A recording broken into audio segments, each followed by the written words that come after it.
Hi, what can I get you? Please, can I have a full English? Of course you can. Thanks. I'll bring it right over.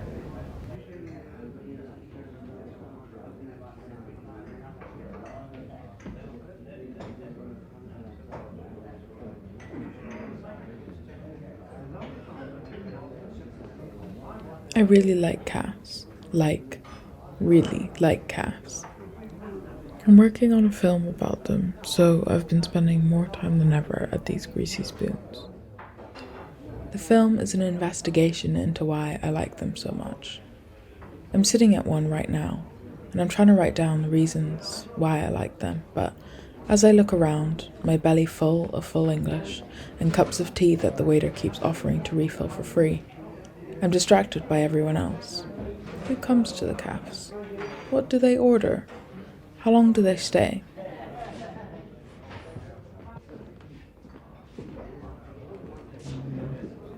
A man sits with two others.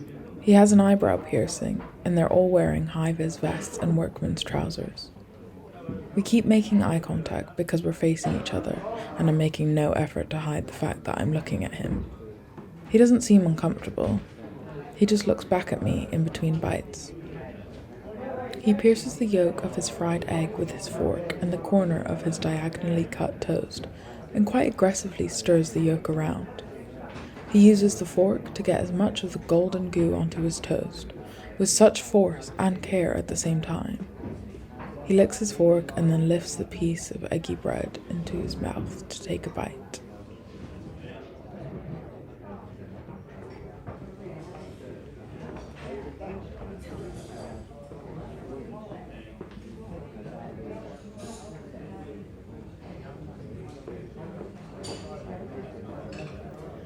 I bought a book called London Calves that was published in 2004.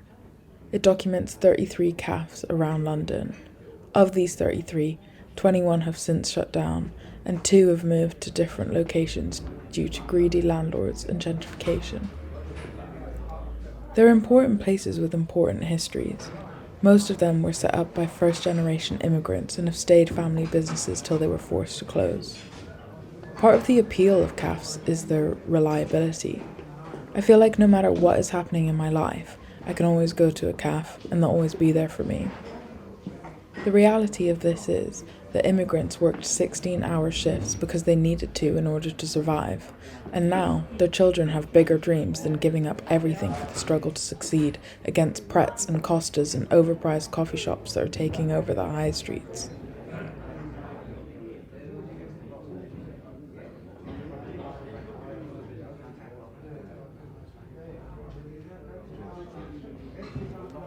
There's a young couple sitting opposite each other a few tables away from me. They're both looking down at the menus in front of them, but do not make it far down the list of items before looking up and staring into each other's eyes, and then down again, like clockwork.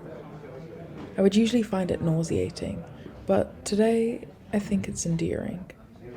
It's a genuine, cozy kind of love. The sound of cutlery clacking and the babble of calf goers make it difficult to hear what they're saying. It doesn't matter though. She says something and cups his face in her hand. She strokes his cheek and then moves her hand upwards and pushes his hair back and then to the side. She does it with an absent-minded, loving touch, but I also think she's trying to rearrange his hair in a style that she likes.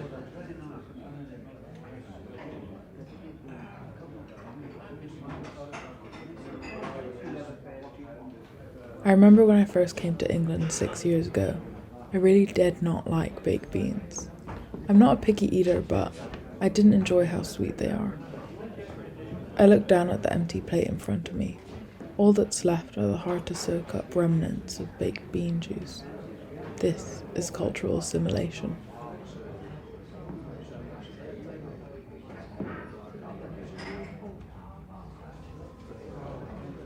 The man on the table right next to me is making his way through his breakfast.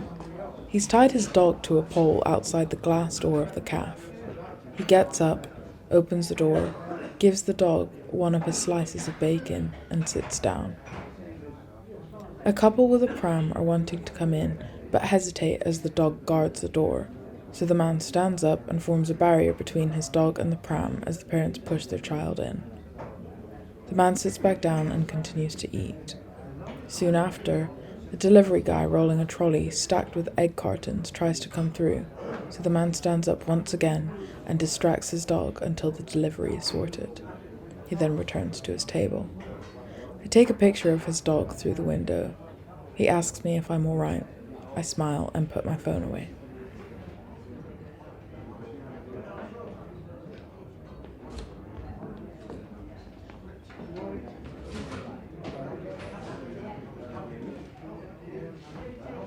I look down at the notebook in front of me where I've been scribbling down reasons I like calves. I like them because they're cheap and cozy and warm. I like that they serve breakfast all day. I always say a cup of tea made by someone else tastes better, and I think that the same goes for English food. I had written down that I like them because the staff feel like family and are so mothering, but I equally love cafes that are run by grumpy men who don't care if I'm there or if I'm enjoying my food. I like the consistency in menu items between all greasy spoons, but most of all, I guess I like that there's always something to look at, to notice, to observe, and to distract me from my own life and my own silly little lists, and instead whisk me away into someone else's world in the time that it takes me to finish the big old portion on my plate. I shut my notebook and stand up. I walk out the door, passing the man's dog, and I turn around to say bye to the staff.